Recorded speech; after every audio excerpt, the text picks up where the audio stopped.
Dreams Come True by Adrian Kress. Read by me. I see that smile everywhere. It greets me in the darkness suddenly, around a corner, in my dreams. That big, wide grin, mouthful of teeth that look flat and even. You never know how sharp they are until you're sliding down his gullet. That little devil darlin'. I can't escape it. What I'm about to tell you is going to sound unbelievable. I'm no fool. Folks are going to read this and think, I don't know who this buddy guy thinks he is, but he ain't going to grift me. But I have to write it down. I have to tell the story. Even if no one believes me, I have to while there's still time. For every sound, every creak, I'm looking for that smile. Anyone would say I'm going loopy, but I know what's true. I know what I've seen, and I know what's happened. You've got to read carefully. Words have never really been my thing, but I gotta use them because you can't trust the drawings. You can't trust the drawings. There's a lot of other folks involved. Too many. But if I can protect just one person, just one from what they've become, well, we've all become. If you can find this dot, if you can find us, I guess I should begin at the beginning and go on until the end. Chapter 1. Dreams come true, buddy. That's what he said. Mr. Drew is no liar. Problem is, yeah, dreams do come true. But so do nightmares. Package deal. I didn't understand any of that for a long time, to be honest. Dreams came true? For who? Rich folks, sure. But in my family, dreams were quick breaks between working your hands to the bone every day. I wish I could really capture what the Lower East Side was like the summer of 1946. I wish I could draw a picture of it. The sidewalks melting into the street and seeping into the sewer grates. Steam squiggle lines rising up toward the harsh white sky. Big, fat, juicy drops of water coming off folks' foreheads. Maybe the word sizzle floating in the air. But I can't draw it. I have to tell you. I'm trying to remember what I learned from you, Dot. How to write a good story. I have to remember what you used to say. Use all 5 senses, not just sight. Writing isn't drawing. The 5 senses. What were the other 4 again? Right. Sound. Kids laughing and yelling at one another, adults shouting, glass breaking, and the sounds of fists on flesh. Fights always happen when it got this hot. Nothing to do, nowhere to go, and the brain doesn't work. Turns to pink sloppy mush inside your skull, sloshing around and ready to pour out your ears. Touch. Your skin was always slick with sweat, and everything under your fingers felt wet because you were wet. There was no way to feel dry. Smell. The air was always stale and still, unable to go up over the sides of the tall tenement buildings. Mostly smelled of piss. It made you want to throw up. Sometimes you did throw up. Oh, that's another one. Smell of throw up. Taste. Sorry, I can't remember the taste right now. It's too hard. All I can taste is the bitter in my mouth. That lingering taste of ink. Okay, so you get it. It was hot. And it matters that you understand that because I would have done anything to get out of that kind of hot. Out of this neighborhood. I've been running between sweatshops for a couple of years now. Ever since Pa died. Ma had taken over sewing the pre-cut fabrics together, and I had dropped out of school and taken over for my cousin Lenny, delivering the finished suits and jackets to the boss, Mr. Swartz. And then, delivering the new pieces to Ma so she could do it all over again. We needed the cash. It was the only way I could make Ma smile. I miss that. Ma's smile, gentle, calm, warm. Kind of reached all the way to her eyes. Not like his smile. Not like his smile at all. Anyway, I got paid, which was important.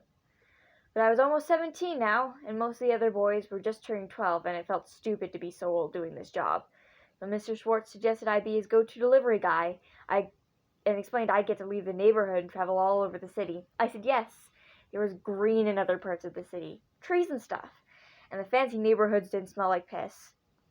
And when I brought a finished suit to the Upper East Side, I could take a walk in the park and dip my feet in the boat lake.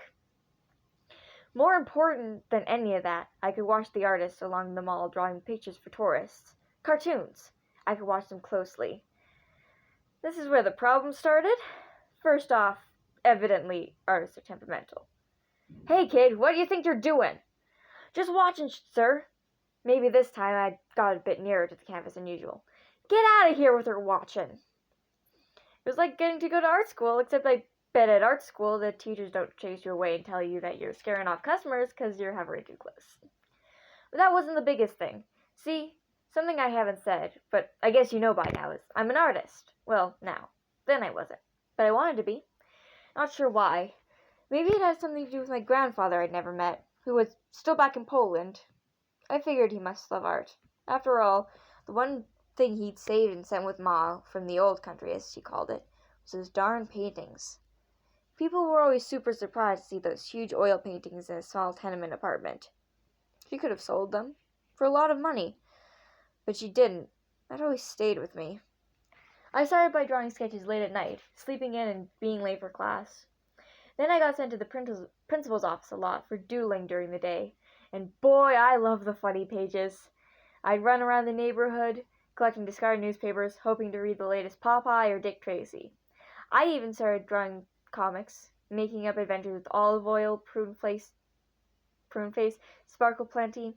Soon I was inventing my own characters. They weren't funny. I didn't show them to anyone.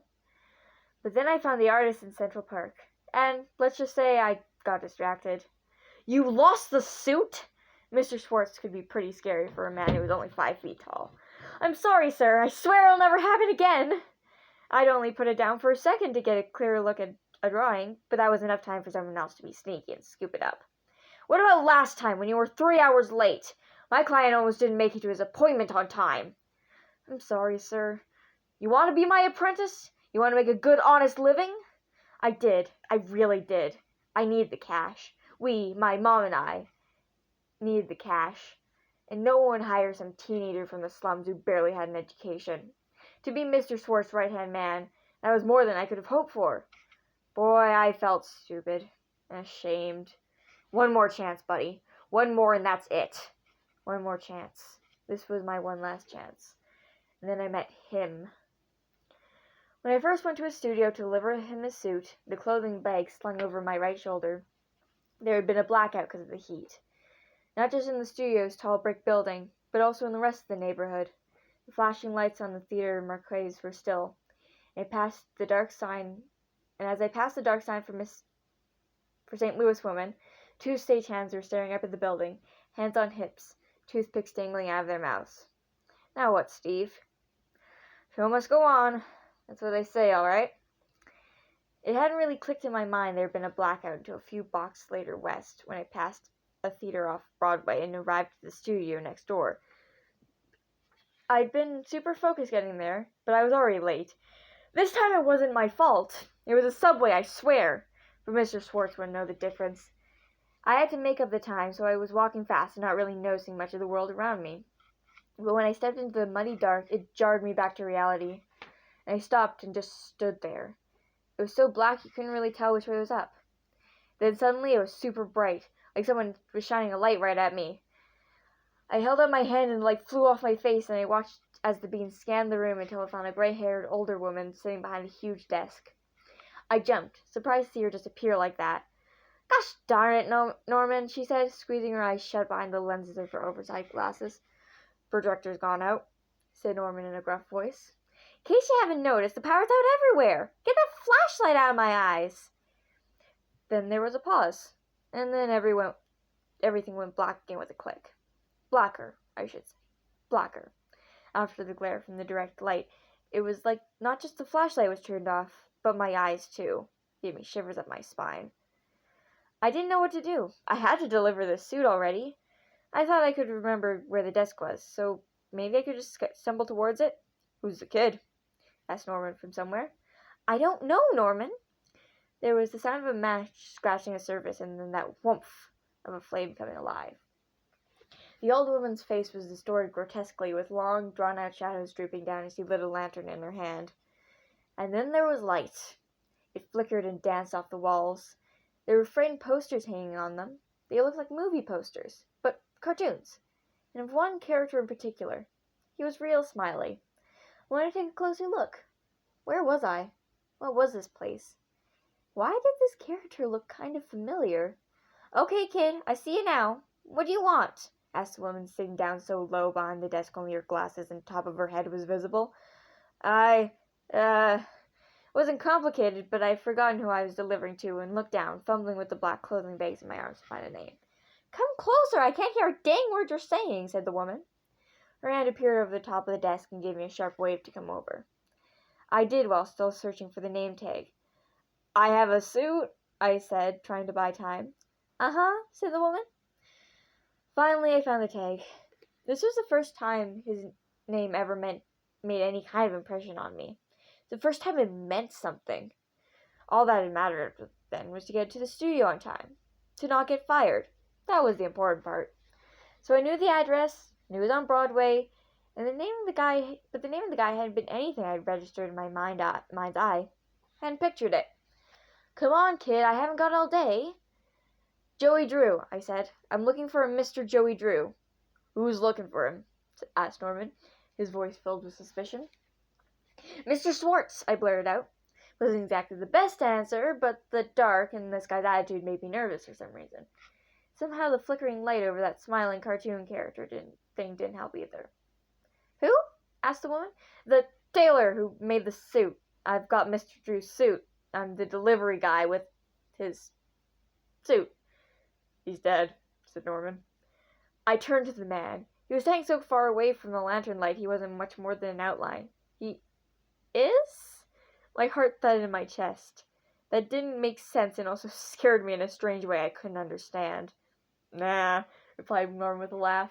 Nah, he ain't. I don't understand, I said, turning back to the old woman. She just shrugged and said, Norman's jokes are really something anyone understands.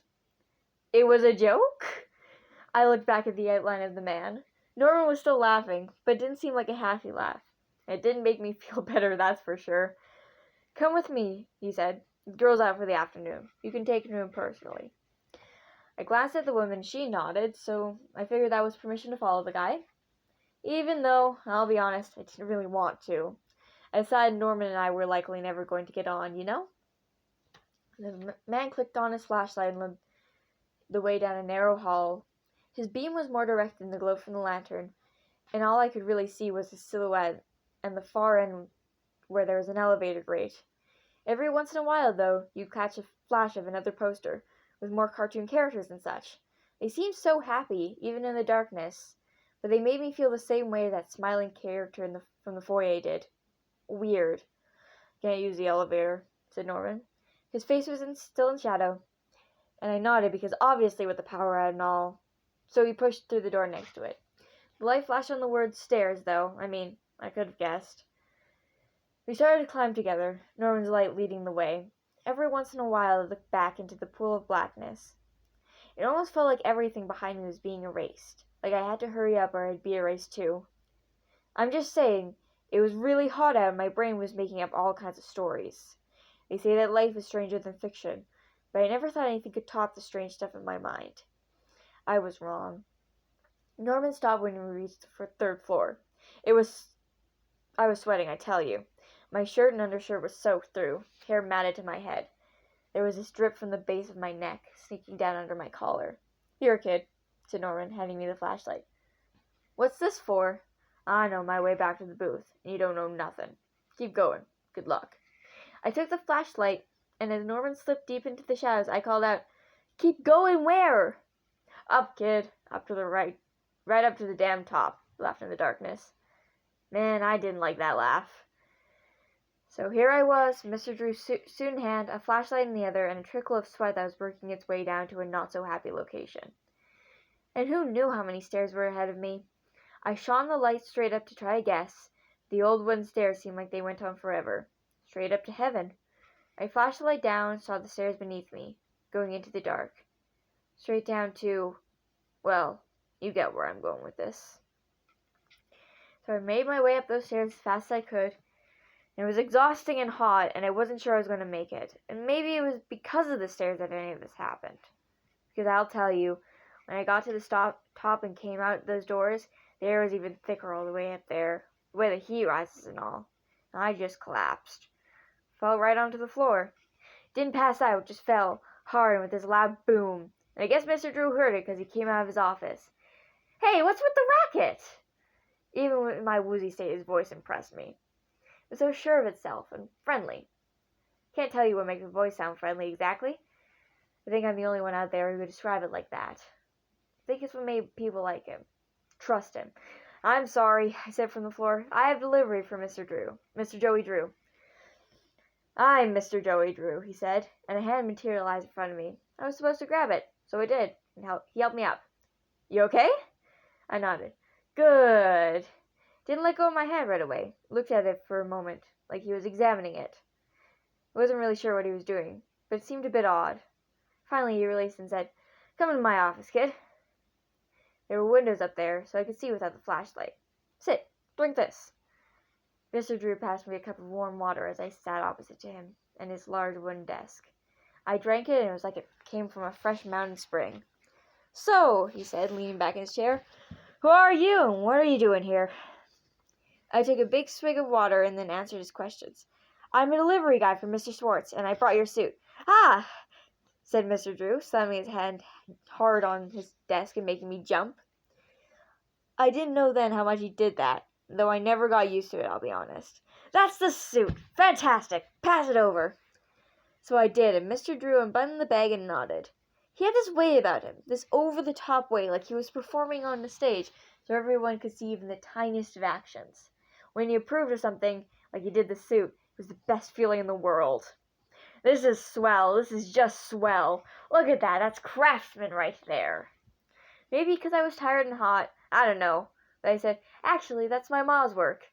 Mr. Drew looked at me, and I felt the blood drain from my face. Why did I say that? I swore inwardly.